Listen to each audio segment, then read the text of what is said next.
আগে তো গাল দিতাম, দেখ শেখ হাসিনার, এখন কারা গাল দিব? ডক্টর ইউনূসকে? তাতে ভালো সরকারের মানুষ নিয়ে যায়। তা আসলে দেখলাম যে ওই সরকার থেকে এই সরকারটা অনেক ব্যর্থ। ঈদ উল আজহার কোরবানির চামড়া নিয়ে বিপাকে পড়েছেন চট্টগ্রামের মৌসুমী ব্যবসায়ীরা। মৌসুমী ব্যবসায়ীদের অনেককে চামড়া রাস্তায় ফেলে দিতে হয়েছে। সরকার পরিবর্তনের পর অবস্থার পরিবর্তন হবে এমন আশায় ব্যবসা করলেও প্রতিবারের মতো এবারও হয়েছে ভরাডুবি। আমার শ্বশুর বাড়ির থেকে টাকা আনছি, 50,000 টাকা আনছি। এই 50,000 এগুলো সব লস। আমার বউসও চলে গেছে, এই তো ব্যবসাও চলে গেছে ভাই, কিচ্ছু করার নাই আর। এখন আগে তো গাল দিতাম, দেখ শেখ হাসিনার, এখন কারা গাল দিব? ডক্টর ইউনূসকে? এবারে তো আমাদেরকে বলতে লেট বলছে 1300, 1000, কিন্তু এখন মূলত 100, 150 টাকা, কিন্তু আমরা 500, 600 টাকা নিচ্ছি। নামার পর এখন ট্রেনারেরা আসবে, ডাহাইরা আসবে, কিন্তু কেউ নাই। মৌসুমী ব্যবসায়ীদের অধিকাংশই চামড়া ব্যবসার ধসের পেছনে দুষছেন সরকার, ট্যানারি এবং মাদ্রাসাকে। তারা মাদ্রাসায় চামড়া নিচ্ছে ওরা, কেন ওরা চামড়াটা পাচ্ছে না ফিরিয়ে, ওনাদের থেকে 1 টাকা খরচ হচ্ছে না, ওরা যা পায় তাই লাভ। মোনালিসা হেভি ফ্লো 15 পিস প্যাকেটের সাথে 8 পিসের একটি প্যাকেট একদম ফ্রি।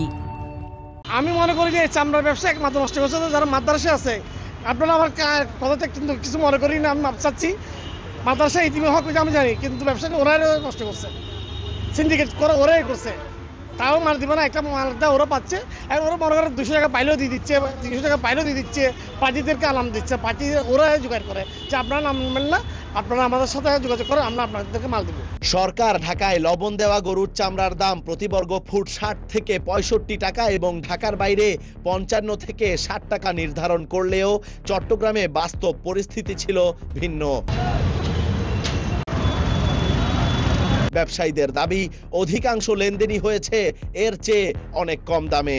আড়তদারদের ভয় সরকার নির্ধারিত দরের তুলনায় অনেক কম দামে বিক্রি হতে পারে চামড়া। আমরা এই ট্যানারির কাছে মাল বিক্রি করি, একটা আমাদের দরের থাকে, এগুলো এটা আমাদের ওদের সাথে একটা কথাবার্তার মাধ্যমে।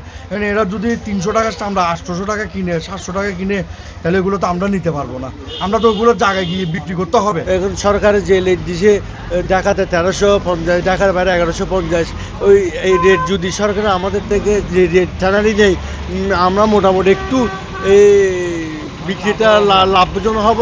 আর যদি না নেয় তাহলে আমরা ক্ষতির সম্মুখীন হব। লক্ষ লক্ষ টাকা বাকি থেকে আবার মাল নেওয়ার জন্য আসে না, তো আমরা কিভাবে কার জন্য আশ্বাস নিয়ে মাল কিনবো, সেই জন্য তো আমাদের ভিতরে একটা দুর্বলতা থেকে যায়। এই যে এটা রেট দেয় ওই সরকারি ভাবে, ওই রেটে কোনোদিন চামড়া ওরা কিনে না, ট্যানারি এলা কিনে না।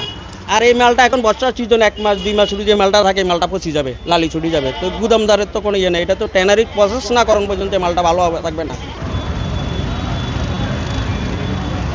আবির আহমেদ, কালের কণ্ঠ, চট্টগ্রাম।